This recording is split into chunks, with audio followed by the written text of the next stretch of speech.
आज अंतर्राष्ट्रीय महिला दिवस है और इस योग शक्ति को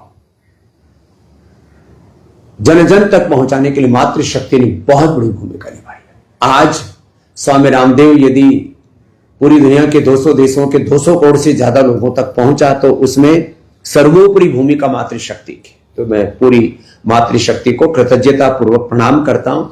और मां बहन बेटियों ने खुद योग किया, कराया, अपने परिवार को प्रेरित किया, पति को प्रेरित किया, सास ससुर को, माता पिता को, बच्चों को प्रेरित किया।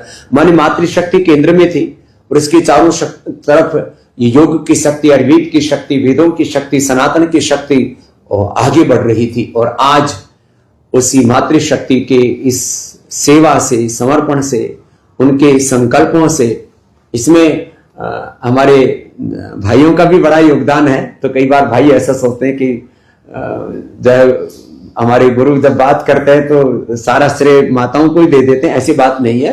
तो भाइयों का भी योगदान है और आज भी भाई सेवा कर रहे हैं। लेकिन एक बात आज अंतर्राष्ट्रीय महिला दिवस की भी है और जब माताओं की बात होगी, वैसे तो माँ की बड़ाई करने में किसी को दिक्कत नहीं होती है। संगठन में जब महिला पतंजलि योग समिति या पतंजलि योग समिति, भारत स्वाभिमान, युवा भारत, हमरो स्वाभिमान, कई संगठनों के संदर्भ में, पतंजलि किसान सेवा समिति के संदर्भ में बात होती है तो कई बार ऐसा सोच लेते हैं कि स्वामी जी कहीं पक्षपात तो नहीं करेंगे। देखो, हमको जो सत्य है उसको गौरव देना चाहिए।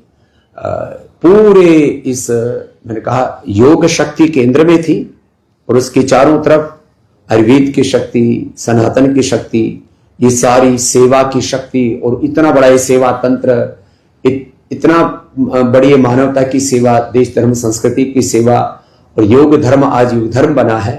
तो इस योग शक्ति को मातृशक्ति ने अपना सर्वस्व आहूत करके पूर्ण कृतज्ञता के साथ आगे बढ़ाया और एक एक गांव से लेकर के, परिवार से लेकर के, गली मोहल्ला से लेकर के समाज, राष्ट्र और विश्व पटल पर जो उसको गौरव दे रहा है, इसके लिए एक बार सभी श्रद्धामयी मां बहन बेटियों को कृतज्ञता पूर्वक प्रणाम करते हुए, हम तो उधर मां भगवती और इधर मातृशक्ति, इसके प्रति सदा कृतज्ञता का भाव रखते हैं। चाहे जन्म देने वाली पूज्य श्रद्धामयी माता गुलाब देवी हो या संपूर्ण मातृशक्ति। और मैं तो पूरी समष्टि को ही दो रूपों में देखता हूं। सारी सृष्टि